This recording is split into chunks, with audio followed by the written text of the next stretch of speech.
Hi, everybody, and welcome to episode 12 of our podcast. Yay! Yay! Better me, better us. Great to be with you again. And thanks for hanging on in there, guys. We're quite excited. This is a celebration. So we're buzzing today when we're recording this because we've had that realization of actually we've been on your airwaves for a year now. Look at you. How are you feeling about it, Vicky? One, I can't believe that we've done 12 because it feels like we've done a lot more because they come out so quickly. But yes, who would have thought it that we would be recording podcasts when we're both absolute technophobes? So well done us, if nothing else. Absolutely. Bring the human to it. That's it. Absolutely. Um, and we've got lots going on this month. So May's a really busy month actually when we've been looking at what's important, what's been celebrated, what's been recognized. And two of the main sort of areas that Vicky and I thought we would maybe focus on in our conversation today is we are aware that we have Mental Health Week coming up, and they have a big theme around movement for your well-being. And also we have Fostering Fortnight. And that starts, we believe, next week. And the theme for that is hashtag fostering moments.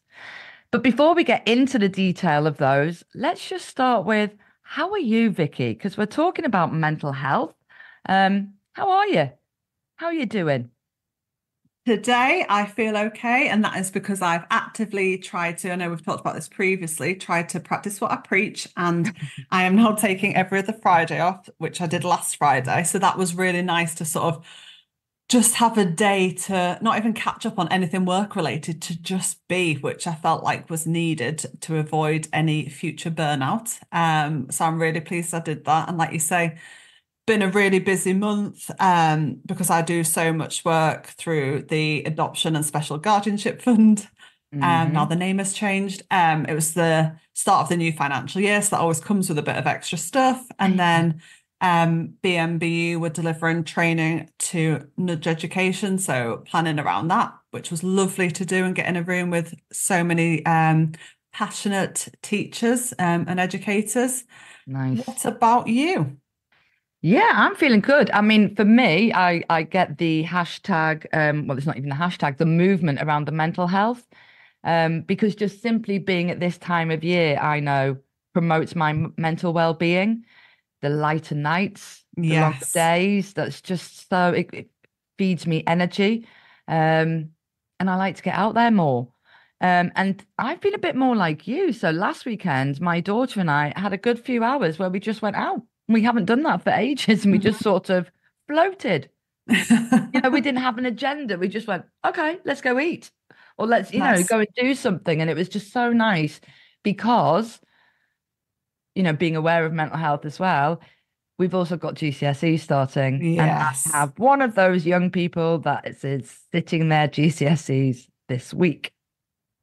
And you're saying GCSEs, and actually SATs are next week or the week after for year Yep. sixes. We've got GCSEs and A A levels. levels. So thinking of all parents and teachers at the moment, because it is a very stressful time, isn't it, for Yeah. many?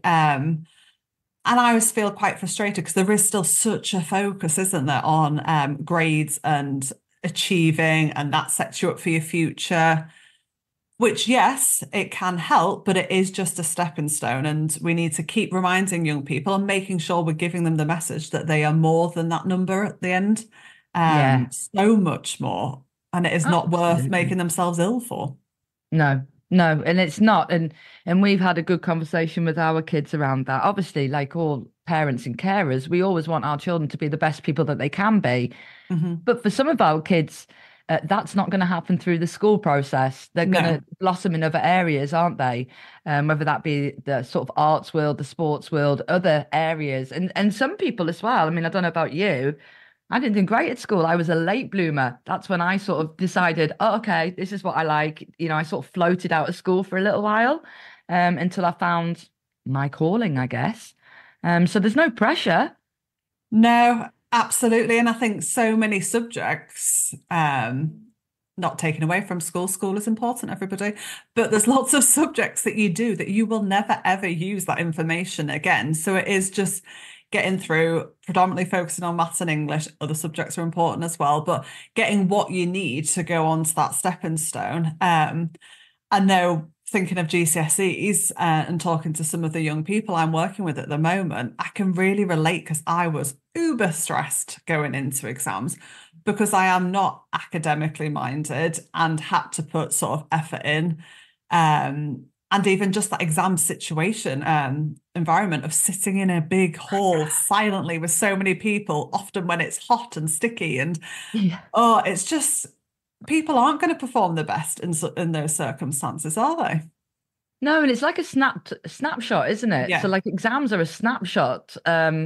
I like now that there's a lot of courses where they sort of take into consideration the work that you've done through the terms as well, Yeah. because like you just said, an exam situation could be so stressful. And if you are a child that maybe already has some sensory issues or, struggles in a environment where there's lots of people in one room, some anxiety around that, that's feeding into the time that you're supposed to be sitting there and bringing all of that learning to the forefront and doing well in your exams. Well, that's not going to happen for everybody. Hmm. Um, and I guess as well, bearing in mind we're on the fostering and adoption platform here, something that you raised earlier on as well is those children as well with those additional considerations, perhaps, children that are possibly thinking about their future. All kids are thinking about their future, but those where maybe the road ahead looks a little bit more complex for them. Absolutely. And I was just thinking then there might be some young people out there that have unfortunately changed foster placements in this year while they're trying to revise for exams. And yet their basic needs aren't been met in terms of where am I going to be living? Where am I going to be sleeping tonight? Yeah. Who's going to be feeding me? And oh my goodness, how overwhelming for those young people to then be in exam situations when those basic needs aren't been met and aren't secure. Absolutely. And then, again, we're just going to take it to that level where we know because of our backgrounds and the jobs that we do, that those children are not in a position, or those young people are not in a position to learn. It's not that they're, being deviant or anything like that. It's Yeah, that actually they physically are unable, because as you just said, if their basic care needs aren't being met, they're actually in a state of survival. So their brain absolutely. is not even got the space to focus on, oh, wow, I needed to learn that Spanish today. Mhm. Yeah, that thinking part of the brain is not online because they're overwhelmed in survival mode and just trying to get through each day, which is why I think as adults coming into contact with children and young people, we all have a responsibility. Our interactions have that capacity, don't they, to co-regulate someone else or further dysregulate someone if we're coming Yes. in terms of really punitive or why haven't you revised? Why haven't you done more? We're going to further overwhelm their system. Where actually, if we're like, gosh, this must be really difficult at the moment, what would be helpful? Yeah, What would coming be most from, unhelpful? yeah, empathy, Yeah. walk alongside. How can we make this a better experience ultimately? Because that's going to affect the entire family. If it's a better experience for that young Mhm. person, that's going to be a better experience for everybody, isn't it? Um, And yeah, you like, oh, sorry, go on. I was going no, to go say on. about what we were saying this morning before we quickly joined this call when we are chatting about your household this morning. Young people might not be able to think about other things at the moment because they are so focused on their exams. So it's again adults around them to help. Have they got everything they need? Have they had breakfast? Have they got stuff for lunch? All those things which are just going to keep them as much as possible in a regulated state on a night time. Don't need to talk about exams. Let's just go for a walk around the block. Let's get out of the house and do some movement. It's all Yes. those things, isn't it? What is going to help my young person in the coming weeks rather than putting extra stress on? You haven't tidied your bedroom. You haven't put your washing away. All Yeah. those things, they'll still Don't be you there talk after to me these like that. exams. Yeah, because if you think about that from an adult perspective, I don't know about you, Vicky, but there are times, and I'm sure there'll be people listening who can, relate. I'm so busy. And you're just like, Mhm. I can't stop because I'm so busy. I can't have a lunch. I can't do this. I'm so busy.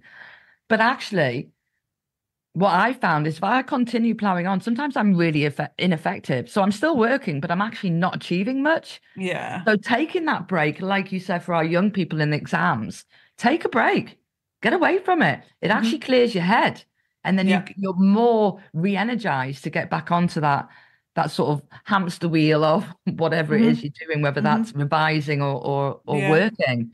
Um, And coming down and having meals together. I know some families have it where they eat on the sofa or go to the bedrooms, but actually, during this time, sit down and have a family meal together. That time away from revision, that time just sitting, chatting about people's days, talking about nothing in particular. Even as I'm saying that, though, that makes me think about the cost of living and how, for some families, actually, these young children and young people, are they going to have the income to be able to recharge yeah. and have those meals and things, or is that another stress point? Yeah, absolutely. And I was thinking linking it to the mental health sort of week as well of movement. Go for a walk. Do Hmm. something if it is low cost, go for a Yeah. walk. Get yourselves out of the house and just even if it's a half an hour around the block, but it's just, my daughter started coming with me on little dog walks, which she doesn't normally do, but it's just breaking the routine for her. So she's coming out. We're talking about like you said, absolutely nothing that's important, just life. Oh, look at this, look at that. But it's just taking her head out of the space. So hopefully she's feeling a bit more energetic when she comes back to it. And it's interesting with you saying breaking the routine there because there'll be some neurodivergent young people at the minute that need that structure and routine more than ever and might really struggle with the change due to exam timetables. I was talking to a young person recently and we were chatting about what do you normally do in the morning? What do you normally do on a night time before Yeah. bed? Stick to that because too much change is going to overwhelm your system at the moment. So really stick to that routine where possible. And And and yeah. yeah, and as you're talking, that what this lends me to think of is everything that we always talk about anyway, because it's always so overlapped, isn't it? Is Yeah. that connection with the child or young person that's in your home. You Hmm. know what will work for them. Like you said, if they are neurodiverse and actually routine is really important for them and that's how they survive best, then that is what you need to keep in place. But if your child is not that, and you need to break that routine, do that. So it's really about us walking alongside our young people and knowing and having Hmm. those conversations. What does work for you? Like you said, what's the worst thing that I could do as a parent? Although I think I'm being supportive. What would really do your head in? And it is that, isn't it? A young person again this last few weeks, she was like, well, I don't know what I need. And I was like, well, what do you not need? And she was like, to be asked how my exams have gone. If I want to talk about them, I will come home and talk about them. If I Fair enough. don't, I do not want people asking me because she Fair said it'll enough. just further cause me anxiety if I'm like, oh my God, I didn't do as well as I should, or I've known I've written the wrong answer there or whatever. But equally, having those conversations with your friends, because I used to hate coming out of an exam and everybody been like, well, what did you put for that? And I was like, oh my Yeah. God, I don't want to talk about it. Yeah, because if you didn't put it, if everybody's going, oh, well, we all put whatever, and you're Yeah. thinking, oh my gosh, I didn't, Hmm. then there's all that anxiety, isn't it? It Yeah. was a horrible time. You just took me to walking out of my maths exam, actually. Like I'm 50. But that was sick. I was 16 years old, but I do, as soon as you said that, because I failed maths, by the way, everybody, the first time and the second, I got there the third time alongside my A levels and doing Keep GCSE trying. maths. But again, it's that thing of keep trying. And actually, Yeah. that just wasn't, maths isn't my thing. Yeah. And that's okay. Hmm.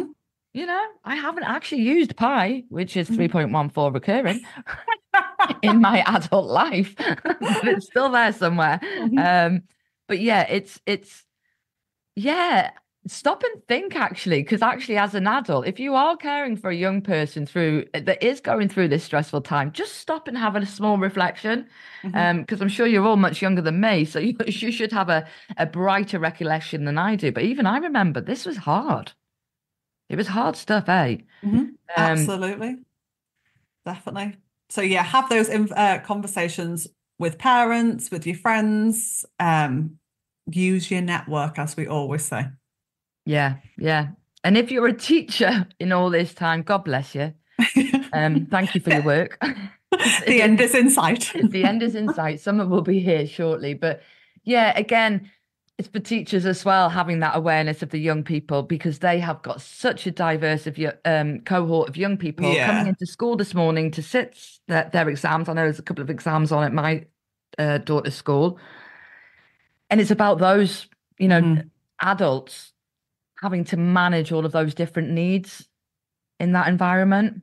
The responsibility they feel, and we know, don't we, based on sad news in the last sort of 12 months with that head teacher, Yeah. actually the pressure for teachers and schools and academies to be getting the best results is huge. And at the end of the day, they're human. They can only work with what they're given in terms of Mhm. resources. So Mhm. we need to recognize that and remember it. Yeah, we do. We do. And this is the difficulty, I think, isn't it, with education systems now, that it is all about attainment. That's how the school is deemed successful or not.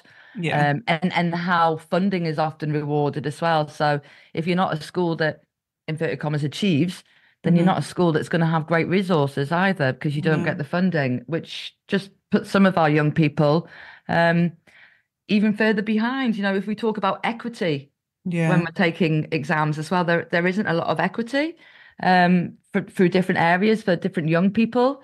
Going into school today, it's a big difference if you're in an affluent area to a very deprived area. Your school's going Hmm. to look really different. The Hmm. resources are going to be really different, but yet you're still sitting the same exams. I know. So where's the equity in that as well? Yeah. And for some of our young people that are living with our foster parents, or for their forever parents as well, it's still bearing in mind that their early education experiences are probably based on that, Hmm. the lack of Yeah. resources, deprived areas.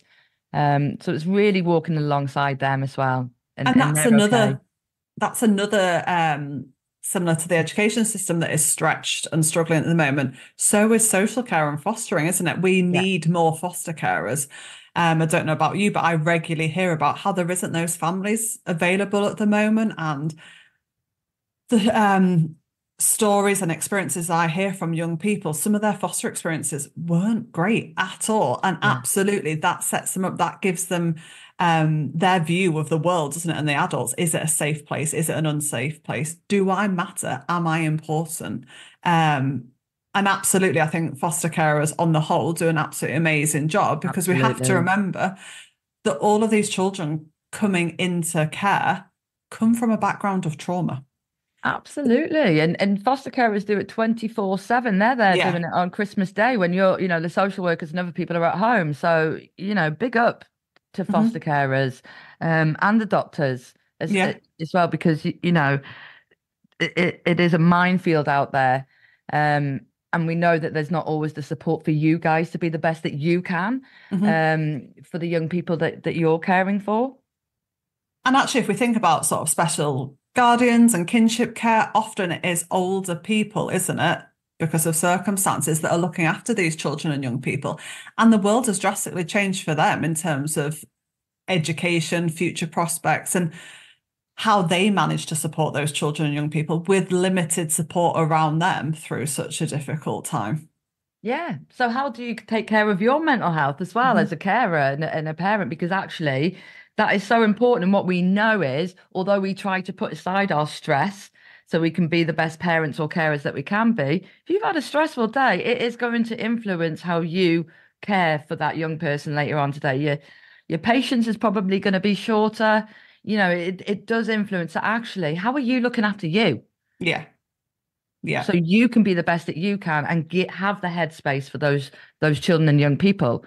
Um, so that you can it's all just about, for me, being the best that you can be. It's not about being the best. Yeah. Uh, But uh, uh, recognizing everybody's human, I think we need to be mindful of that all the time, don't we? In terms of thinking again, then of foster carers. I know we've mentioned teachers, but foster carers and their mental health, parenting such traumatized children. And then when a child moves on, whether that be into an adoptive family or a different family, the impact that it has on that foster carer's mental health, because actually, mostly foster carers have built a lovely attachment with those children and young yeah, people, and that is a loss for them.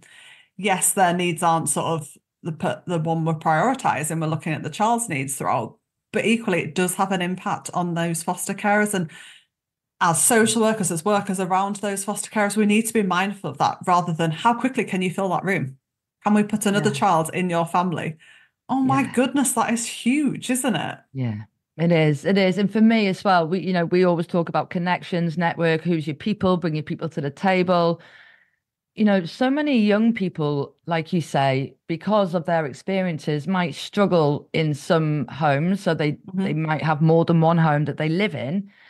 But why do those relationships end as well? I never understand that. So, if I liken to, okay, maybe I went and I didn't, but let's think about those people that go and stay with their aunties for a little while, and then I come back home to mum. I don't lose Mhm. contact with my auntie. So why am I doing that when I've got really important relationships with foster carers that have had a huge influence in my life? Well, I think, and I can only speak for the Northeast, I think we are getting better up here. I don't know if that is still the case within fostering, but I know from an adoption perspective that we're now working towards the University of East Anglia model and through transitions, which is absolutely keeping those foster carers very much involved in that child's Good. life, both included in the transitions because we want their support because they know the child. The child has Yeah. been living in their home. They know that Yeah. child routines and all those little nuances and things. And actually, they're a part of that child's life story. So we want them to keep in contact in a safe and appropriate way. However, that works for both sides, rather Absolutely. than, yeah, we were reflecting the other week that actually, what were we thinking when it just abruptly stopped and it was another goodbye and another loss? Yeah, yeah, yeah. So it's great that it's moving in the right direction because what we know, and you know it more than me because you're a therapist, is that actually healing happens within a network. Yeah. So it is, yes, of course, therapy is really, really important. But what if I was a young person experiencing therapy after my therapy session, I need to go back home to people that care for and support me and that I feel safe so that I can maybe talk about some of those experiences that I've discussed with my therapist. And then that's where that real healing happens, doesn't it? Hmm. It's no good for a therapist, I guess, to give therapy and then that child or young person to go back to a difficult Hmm. home where they're not able to make sense of the conversation they've just had with you. Yeah, So absolutely. And we want our children and young people want people that have witnessed and have been a part of their journey. It makes me really sad when I talk to care experienced young people and they're like, oh, but no one that was in my life then is in my life now. And when they've got those questions, what was I like? What was I into? What was my hairstyle like? They yeah. haven't got the people that can share those memories with them. And it's so important because, again, it's positive dosing, isn't it? Even if we have small, interactions with people, but being a positive, how you doing, kid? High five or something, recognize it's positive dosing. And what we know is if we can give young people lots and lots of positive dosing, it's just building their self-esteem. Hmm. So again, it is about, like you said earlier on at the start of this, don't always be on, have you done your revision? What exam have you got tomorrow? What time is that? It's just like, well done for getting through today. What are you Hmm. most proud of? Oh my gosh. Well, let's just do some positive dosing, and build those kids up to feel great, no matter what happens in the exams. Because Yeah. they're not the be all and end all. There'll be many of you listening, unless you were all really academic, but there will be many of you listening that maybe didn't do great at school, but I bet you're Hmm. doing great now. You're great, healthy adults that are Yeah. achieving well in areas that you wanted to. And that's okay. And our young people will do the same. And if we come back to the fact that the brain isn't fully formed until we're in adulthood, oh my God, let's take the pressure off that these are developing brains. Yeah. That it isn't fixed, that when they get to 16, you have learned everything you could possibly learn. Absolutely not. Life is all learning, isn't it? Even past middle adulthood. What are you trying to say there? Miss McEwen, I feel slightly insulted. Every day's a school day, as we constantly say, isn't it? Every day is a school day. But just be kind to yourself and Yeah. to each other. It is a really stressful time. Um, yeah, just be kind. And we'll get through this. It'll be the Hmm. summer holiday soon, and people will be talking about their futures as well. And again, for our listeners that do have children that are maybe fostered or adopted, it is just bearing in mind that actually transitions and thinking about future can be really a bit of a minefield for them. Yeah. So just be patient, sit alongside them and explore options and just again, be kind Yeah. and keep people feeling safe. Yeah. And I guess let's finish there and wish everybody a positive May. Yeah, And it is whatever people need it to be, and they get through it in whatever way works for them. absolutely. Big up to your bad selves. Have a great month. And yeah, just always keep striving for the best in yourselves, like we keep on as well, trying to just improve constantly. But thanks so much for your time, guys. Have a fabulous May, and we'll see you in June, which will be here before we know it. Absolutely. Have a great month. Take care.